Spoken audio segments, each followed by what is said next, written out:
On today's show, it's official, the new Cold War is upon us, and this time, hopefully, less nukes are involved. And so we're going to talk about Section 1260. What does that mean for American cities and innovations? And of course, there's a new space race, just like all the other Cold War, which is one other, actually. So stick around.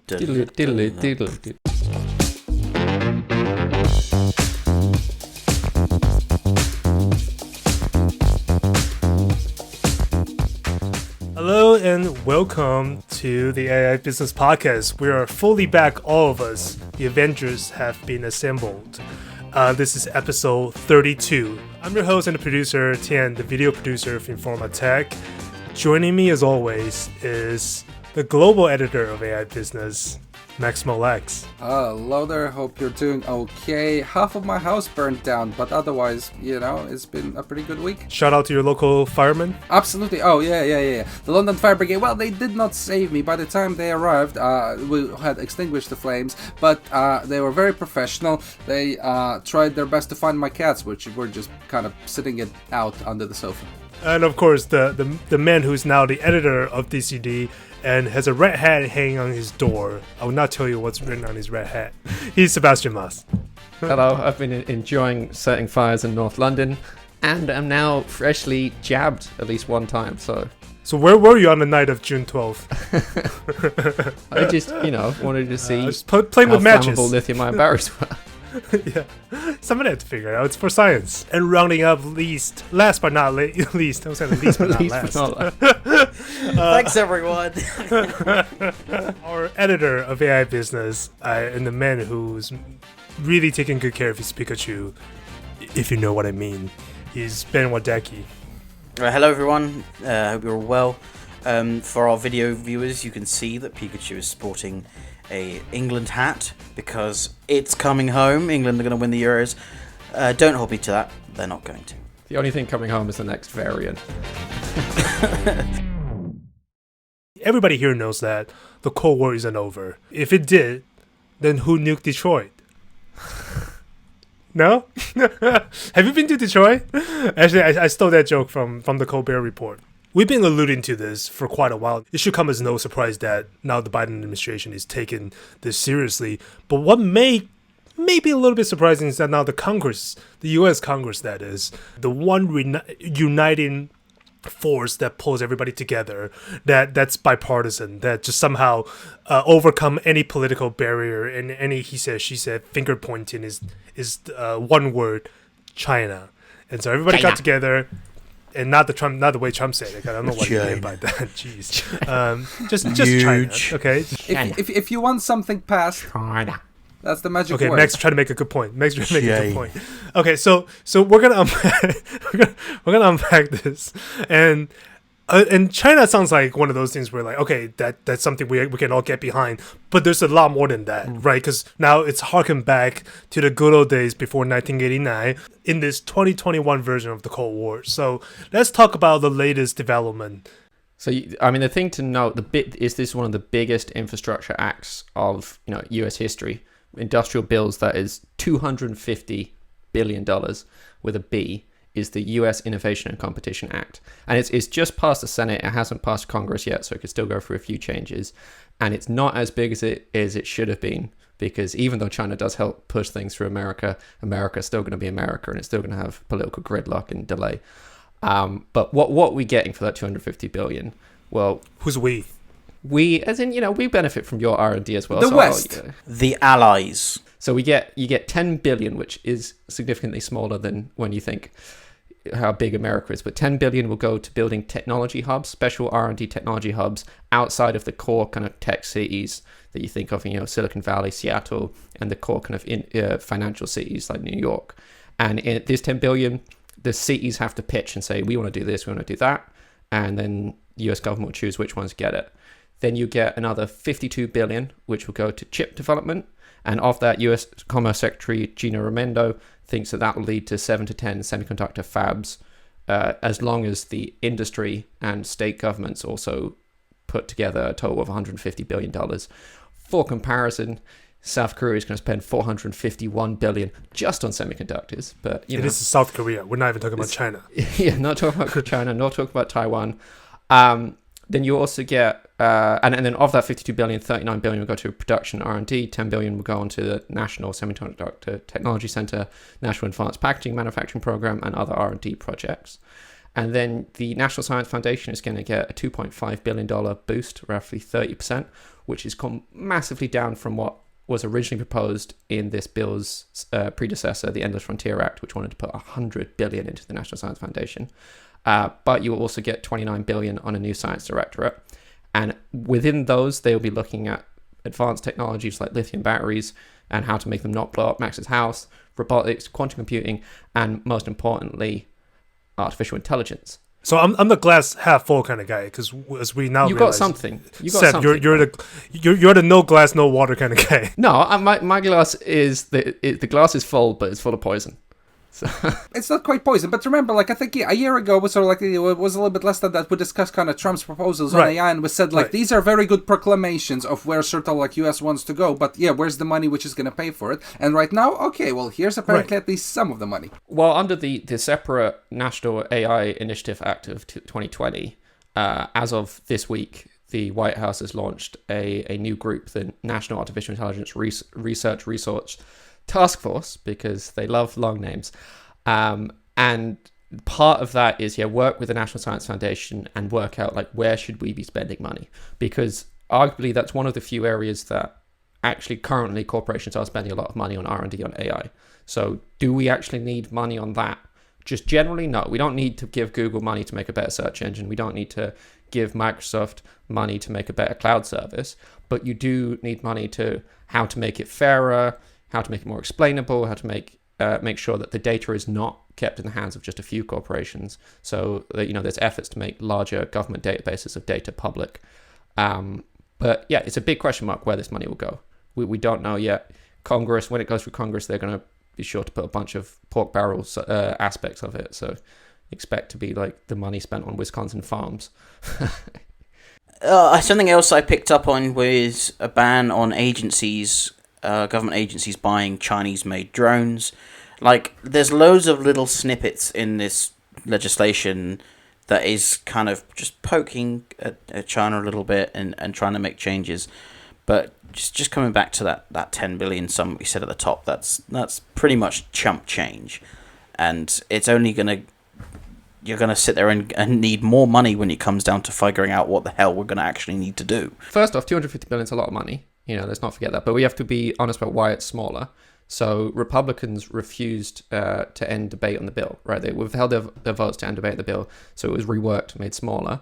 Then some Republicans tried to remove language which would see semiconductor contractors paid at least prevailing wages wherever they are. So if the state salary is somewhere, pay that amount at least. But you also had on the independent side, Bernie Sanders. He voted against it first because 10 billion would go to NASA's Project Artemis, which is their moon mission. But it's very much suspected that 10 billion will go directly to Jeff Bezos's Blue Origin. Meanwhile, NASA as a whole has a yearly budget of 23 billion. So you're looking at essentially half their budget, an additional half, but going to just one private corporation of a very wealthy person. Sanders also tried to get it passed that if money went to semiconductor companies, the government would get a stake in return, some equity. That failed, which I don't know, as an American, Tien, would you want? You could right now, in a different world, America would have a stake in GM, it would have a stake in Tesla, it would have a stake Chrysler. in Yeah. We will own Banks. Chrysler by now. Oh, yeah, banks. Looking further than AIG. that, like every financial firm. Yeah. Lehman's Brothers. No, they're totally gone. Enron. I think Enron. Yeah. So I think that's interesting. But let's talk a little more about the semiconductor, because we've been covering the chip wars. Now we need to make our segment less aggressive. Exactly. If there's one thing this definitely buys, which is physical, which is quantifiable, which is in a couple of years we're gonna see if it's there or not, is fabs. Yes, because America is sort of sort of like missing fabs, and Intel has already started on this kind of path of self-reliance, and I think other vendors might also like right now, like all of the American companies might turn around and say like, well, yeah, making chips in America secures our supply chains. It makes it kind of like like it tags the patriotic heartstrings. We can say it's made in the USA. Like the funding for this in this bill, heavily backed by Chuck Schumer has absolutely nothing to do with Chuck Schumer's very close ties to his state's home company, Global Foundries. Absolutely, completely unrelated. Yeah, the reason why they don't get the equity is because the politicians have them themselves. Look at the UK with several high-profile names having some equity in faculty. I think we actually touched on this on another pod episode previously as well, when we were talking about the Vietnam autonomous cars. That okay, even if they don't move manufacturing to the US, they're going to places like Vietnam, which isn't in China, which isn't as susceptible as Taiwan, and probably has more water, but they're more friendly to the allies, as it were, quote unquote. Yeah, I think the thing to understand with semiconductors is just it is the most advanced, the most important piece of technology over the past 50 years. So it's pretty much the one thing where if you have a country having control of it, then America can lose a war if Taiwan shuts down semiconductor manufacturing. When you have 70% of semiconductors as a whole made in Taiwan and 90% of the more advanced ones made there, and they're in this semi-ambiguous civil war with China. America used to be the leader in semiconductor manufacturing, and as part of a kind of wider outsourcing of manufacturing, it's now 12% of chips are made in America, and they're not usually the most advanced ones. The US military cannot get access to the most advanced chips because it doesn't want to get overseas chips because it's worried about supply chain hacks or reliance on Taiwan, for example. So it's using Global Foundries equipment, it's using Intel and IBM fabs that are old and underfunded. And you can fully understand why a country that is very aggressive in its stance towards China would be incredibly scared about how brittle this supply chain is. Right. How much of it is, I guess, America's own doing, not thinking ahead and just kind of, because all of a sudden people are building chips and people, and it makes sense for, I guess, from the merchant's perspective and say, oh yeah, fine, we'll just borrow the technology from you, you'll build that for us. And all of a sudden this become there's a shortage and we suddenly wake up and say, whoa, China's building their own fabs and now we're vastly behind on funding and factories and production. We need to do something about it. It feels like we could have prevented this from happening, I guess, maybe not even 20 years, but maybe just a decade ago we could have seen this coming, right? Well, if you look back over the last couple of years, obviously I'm invoking my IP background here, just a couple of years ago we were poking at the belly of the beast over intellectual property protections. Obviously we had the massive thing, I believe last year or the year before, with regarding to the embassy being shut down and burning of documents. That was kind of the first glimpse at kind of what's to come, and I think that's kind of the first pinprick in the back of this, and this argument over semiconductors is just rolling it down the hill a little bit more, and we're getting there. And I think that this area is so important that you might even get to a point in the next 3 to 5 years where the reliance on general manufacturing goods in the supply chain might even become even more of a problem, and that might start seeing the backlash that we're seeing already in this market. But I think, yeah, you're completely right. We should have done this years ago, and it's a case of hindsight. You're looking back and going, crap. Essentially, these are not very exciting matters. That's the thing. You sort of like chips, AI, all these subjects kind of entered popular consciousness. Just a few years ago. Before that, nobody cared. Nobody cared about where Intel actually makes its chips. Nobody gave a flying fuck. Excuse me, because obviously they would make them where it's cheaper to make them. They weren't seen as a strategic asset. They were seen as a commodity. And I mean, you had the DoD Trusted Foundry Initiative, but again, it was very much about securing a limited supply. The military is never going to be a large enough purchaser of chips to make a sustainable business of cutting-edge 7nm or below products within the US. I think, and this will be upsetting to people trying to buy a PlayStation 5, but from an American standpoint, this current chip shortage is one of the best things that could have happened to it. Because this chip shortage is not it's not a trade war thing. It's not a geopolitical thing. It's COVID, consumption habits, and automotive manufacturers being stupid, right? That is why we have what we have at the moment. But it has given pressure to the American government, to politicians, to allow them to pass something that solves the deeper issue, which is that domestic manufacturing has declined rapidly.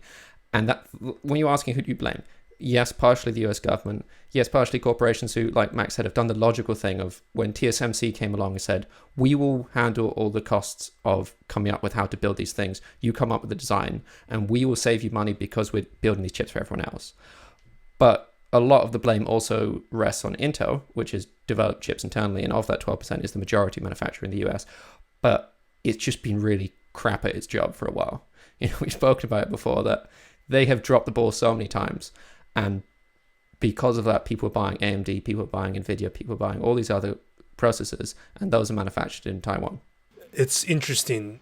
Not only the chip shortage being a wake-up call for America starting to realize, oh yeah, we need to really take this seriously and take all the production back, but it's also highlighted the tension between Taiwan and China that's been around for as long as I've been born, and even before that, predates to my grandparents' generation. That conflict has been going on, but nobody in the world, in the rest of the world, give a damn, yeah. and constantly people are confusing, like me from Thailand. Oh, you say you're from Thailand. Like, people never heard about where Taiwan is, and now suddenly the economists, as we shared this in our group chat, sensationalistically, is that a word? Calling Taiwan the most dangerous place in the world, because not only is majority of the chips being produced there, it's also have the highest density of missiles aiming at all of its major cities. Like in a blink of an eye, it can be knocked out from the face of the earth.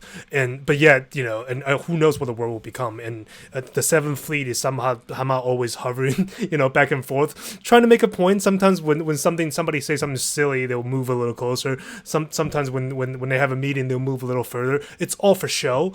But it just all highlight that all little tension in the quite literally the smallest country, and if you call it a country, a lot of people don't even call it a country. Officially, U.S. doesn't even consider it a country, right? And so TSMC, working very closely with the Taiwanese government, are looking at Japan. I would argue that they trust Japan more than they trust America, as probably you should. It's very complicated there, but it's so much politics involved. It doesn't just involve money anymore. It doesn't just say, yeah, it makes sense for us to grow all these countries, but it's so much is at stake for that one little strategy of that, well, not little company, that company in this little country. And it's just so interesting how all of this come to like a boiling point in right now. And like we said on the geopolitical side of people caring, they don't care at the moment, but at the moment, Taiwan builds all the chips. And if China invaded Taiwan and disrupted that, people would care.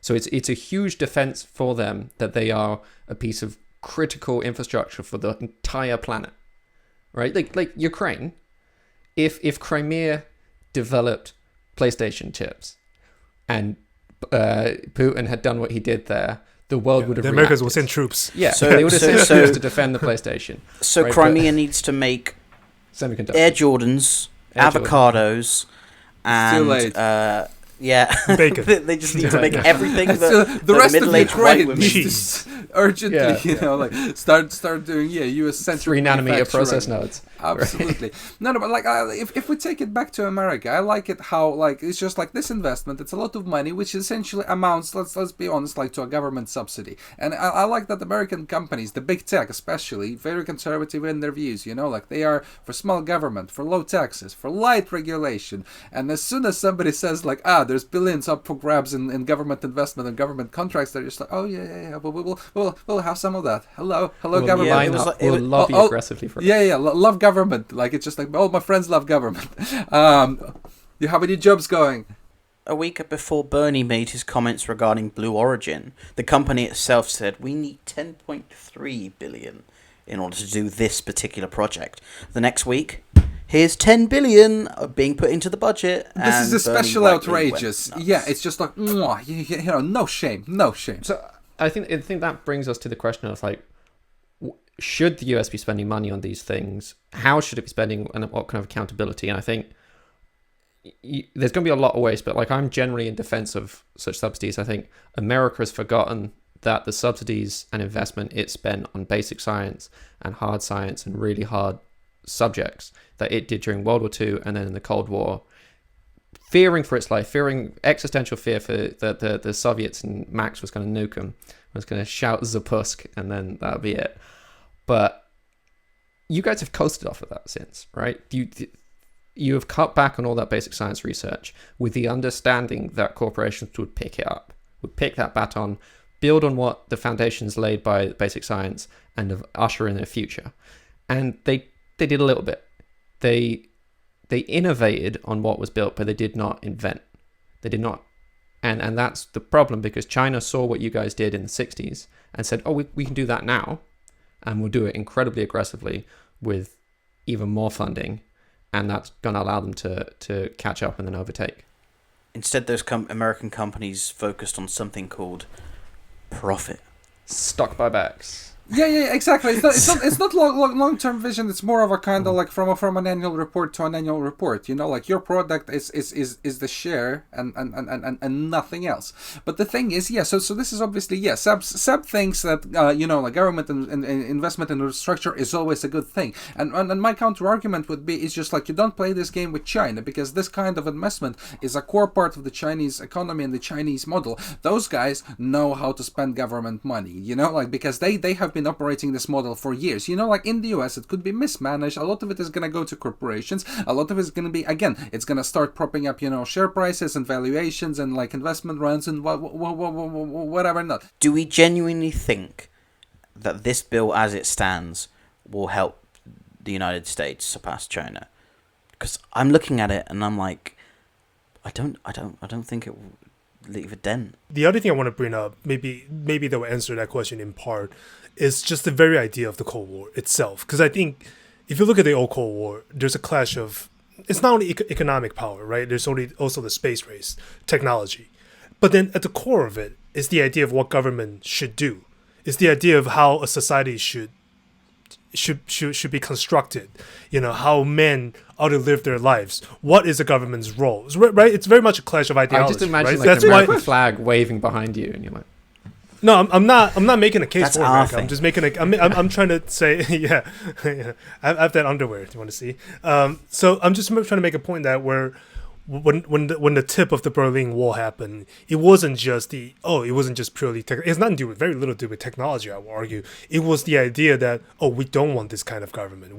There's an idea of how government should operate. I think there's the People's Voice that's involved. There's Bruce Springsteen's visit to East Germany in 1988. So there's all that kind of stuff. All I'm saying is, what is that now? What is this ideology about, right? Because I think that the same old democracy versus communism, I don't think holds true anymore. It's not like we're gonna make it to the moon. Whoever make it to the moon first get to claim victory, right? Because we make it to the moon in 1969 and it didn't end until 1989. Allegedly. Allegedly, yeah. Kubrick did it. So where are we in terms of the philosophy of this Cold War? I think once we figure that out, then we can actually trying to say who's on the right trajectory. I think the difference between what we had in the past and now is, currently at least, we're not in this zero-sum battle where, you had this concept every day could be your last. Children getting taught how to hide under their school desks, given buckets of sand. US and China could happily coexist. Right? Whether humans are capable of that is yet to be determined, but the scientific advances that come out of this funding and other funding in the US could make their corporations bigger, but it could also usher in new technologies that make the world better, or at least different. And equally, the same can happen in China with their competition. It doesn't have to necessarily be this end game. Well, even just looking at it from a media and culture perspective, in the Cold War, you didn't have companies like Disney cuddling up to the Soviet Union, whereas now you've got active engagements to make movies tailored for Chinese audiences, right? If we're in this so-called Cold War, there wouldn't be that, and that's the ideological swing of, okay, we're still, the corporations are still, there to make money. Marvel wouldn't have any money if, okay, no, that's a lie. But that there's not that issue. We're not quite to that point where the Americans are clamping down and saying, you can't be doing business with this and this, Right. I mean, John Cena wouldn't have to apologize. I mean, then saying that Pepsi did give the Soviet Union a navy, or the other way around, wasn't it? The Soviet Union gave Pepsi a navy. Look, I mean, we're talking right now over the internet that was funded by DARPA and then funded through DOE grants in microphones that were invented by a guy who got funded through Johns Hopkins University and Bell Labs, which was funded by US research grants. This works, right? This has changed. Our jobs are possible because of that. The people are cursed to listen to us because of that funding and the results of that.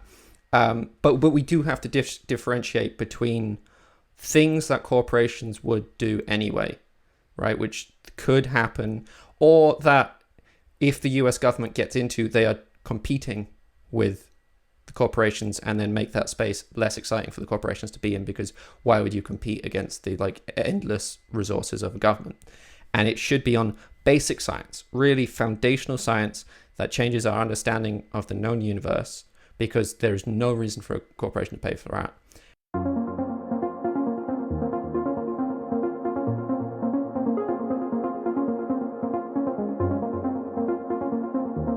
I don't want to get to the space aspect of this, because the reason we mentioned Russia, the reason we mentioned China, because China and Russia are kind of cozying up again. I don't think deep cultural affinity with the Chinese, stemming with the for the respect of the works of kind of Lenin, for example, and yeah, to the friendship of the peoples that were practiced during the kind of 70s and 80s. And there's like it's just like the posters, where it's just like the Russian and the Chinese brothers forever. There's lots of those. There was kind of propaganda and a very, very good campaign to kind of to make sure that we see the Chinese as friends. And I think people who were exposed to that are now in the positions of power. So it's very, very it's an easy contact. Right. Historical time. If we're talking historical, ties, the US has Britain on its side, colonial Britain, which has abused China and has caused many a problem. Looking at you, Hong Kong, sorry. But it's just a little unfortunate for the US, because what Russia offers to China is space technology and a lot of old spaceship and the space station. They have a lot of knowledge, but they just don't have enough funding. Now China has a lot of money and a lot of resources, and they both recognize each other's strength. China wants to be a space power, and to become a space power, to become a power player in the space race, you need massive funding, massive talent, and investment over years and decades of learning and knowledge. Suddenly land a rover on Mars. That's unheard of in the amount of time they began to work on it to the time they actually successfully landed a rover on Mars. And now they're working with Russia very closely, which, if you understand, the U.S. are not allowed to work with Russia in the space station anymore, because Russia is exiting the International Space Stations project, right? So yeah. You right. don't you do that for two reasons: either you're completely abandoning space, or you're just like, screw guys, I'm gonna build something better. There's a new coalition, and they're trying to build a space station called Luna on the moon. And I think if I'm a betting guy, I'll bet against America to win this. I will raise you that bet. Mainly because I've seen plenty of videos of Chinese rockets blow up. I'm a there is no glass kind of guy. I take after our own Seb here. You're a Dr. Pepper kind of guy. I raise you one can of Dr. Pepper that they won't reach the moon within 5 years. Well, I think the history of US space technology is an example of exactly what you can learn from government investment. So you would not have a spacefaring nation without government investment, obviously. The space race and the huge amounts of money that was spent on that, fully government funded, and there's tons of studies on the impacts that had on the US economy and how great it was for scientific advancement. But as the US started cutting back on that, we had other advancements, semiconductors, supercomputing, manufacturing, and metals technology that allowed SpaceX, Blue Origin, etc. to come into the scene and bring corporate innovation into it and build innovation on the inventions of the past. We're seeing now that hybrid approach where a lot of that is funded by US government subsidies and military funding. But as it stands, the low Earth orbit is now accessible by non-government funded US corporations. Jeff Bezos is sending himself into space. Pretty much every thing behind Amazon and Blue Origin, that is built off the back of government investment, but now it has reached that critical mass where a corporation can do it. Where NASA is now spending its money is on the next layer, such as the moon, on satellites that aren't pointing down to Earth to make money off of humans, but pointing out into deep space, missions to other planets and other celestial bodies. This is how the government needs to act. It needs to be thinking about, what will a corporation do anyway? Let's not give them any money for that. Let's just make sure they do it in the right way. But what will they not do? We should pay for that ourselves if it's beneficial to our nation and our humanity as a whole. Just remember that Star Trek came about because everyone joined together and was one united Earth. You're going to die alone. And we'll never have that. Yeah, is the Enterprise supposed to be like an American company? It's definitely not. Enterprising. We can't allow the corporations to own all of the future, and this is a good way to at least a little bit counter it, and it's just like make sure that, you know, like some innovation is in public domain, some innovation has not been monopolized, because like the further we go into the future, and again, it's just like, especially with AI, it's a kind of like a closed circle, you know, like a better AI makes for better AI makes for better AI makes for better AI. So yeah, we can't let all of that be in the hands of corporations, and government investment in technology and organizations like the National Science Foundation, like the DOE, you know, like it's just like, you would think like, you can't trust, you know, like public sector organizations with so damn much money, but like the DOE has been fantastic for science, and you know, like they build the world's largest supercomputers, they run great experiments, they have been sort of like a force for innovation. So yeah, this is definitely a fantastic thing.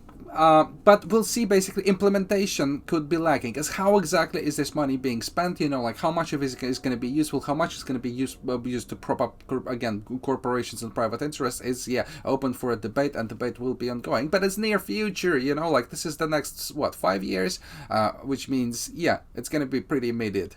There's a place I live in Bethlehem has the Bethlehem Steel, which actually built the Empire State Building. They actually turned into an art project. So when I was taking a stroll at Bethlehem Steel, and all the old steel pipes, which is beautiful, it's the post-industrialized city, old men were yelling at me like, we used to build things. And now I feel like I can at least tell my kid, I can look at the moon someday and tell my son, like, hey, you know, we all together built that. And I think it's not just we as American, but just we as a human race be able to accomplish things. So I think there's a part of me, I guess I'm the glass entirely full kind of guy now at this point. I just kind of intrigued at the fact that we get to be together, hopefully not destroy each other, but just look back and say, okay, we there was a silly conflict, but somehow we got a moon station out of it. We flew Jeff Bezos to moon, and he stayed there and never come back. You know, Elon Musk never do another tweet again because there's no internet on Mars. I don't know, but I think there's part of me that's kind of intrigued by all this.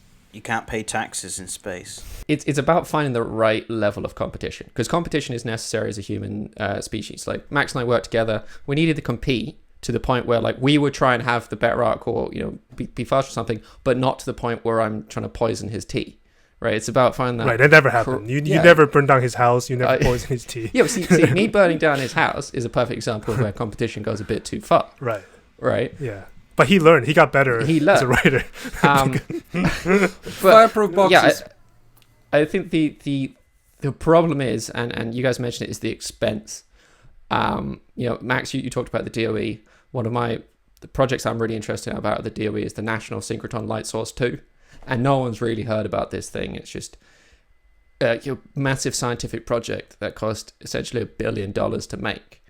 And it could massively improve how we understand solar energy, superconductors, the grid, renewable energy sources, and the concept of light itself. And Google's not going to spend $1 billion on a giant light lab. Its investors would be like, what the hell are you doing? Apple's not going to spend $1 billion on that. Even though, like, it easily could, you know, like 300 times. Oh, it could remaining. Easily. Oh, for sure. But you know, every time a US president has come up with a great idea of lowering the tax rate of bringing money into the US, they have said, don't worry, corporations will spend it on R&D. And study after study has shown they should spend it on stock buybacks or sometimes layoffs, the cost of layoffs, because you have to pay people redundancy. Oh, that is perverse. Yeah, so there unfortunately it would be fantastic if every time I did a Google search I knew a portion of that was going to fund really cool science, but it's not. They're not set up for that, and we shouldn't expect them to be set up for it. It's unfair of us to actually put our trust in cutting edge scientific research in a bunch of consumer product companies. There is a role for government, there's a role for university, there's a role for science. You know, long live scientific research. Right. I think it's pretty clear by now that corporation cares more about profit than innovation any day of the week. So for anybody who has this vision of like, yeah, we should give corporation money and things will figure it out by itself, that's just not happening. This is not what corporations do.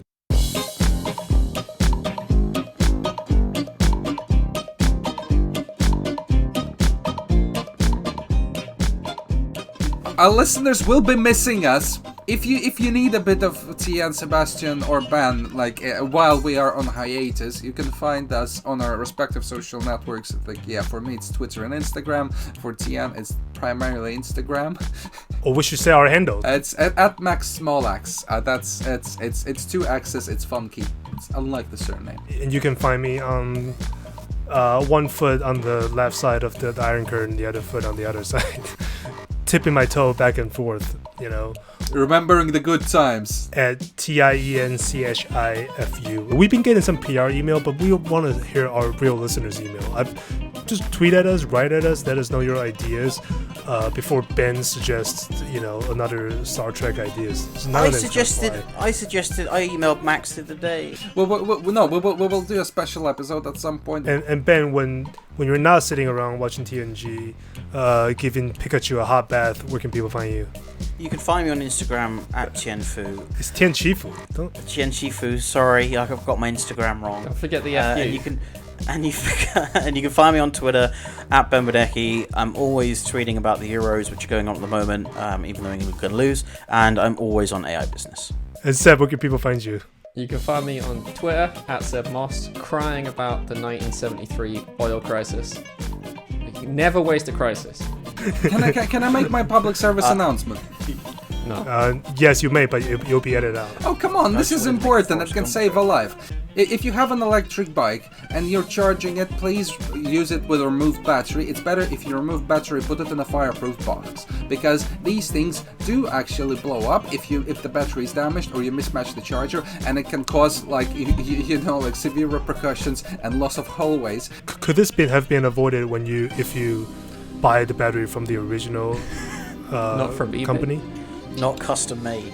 So if you turned off like a long time ago, we are going on hiatus because July 4th and nobody's going to pay attention to any news, and most of Europe doesn't work in the summer. That's pretty much, that still holds true.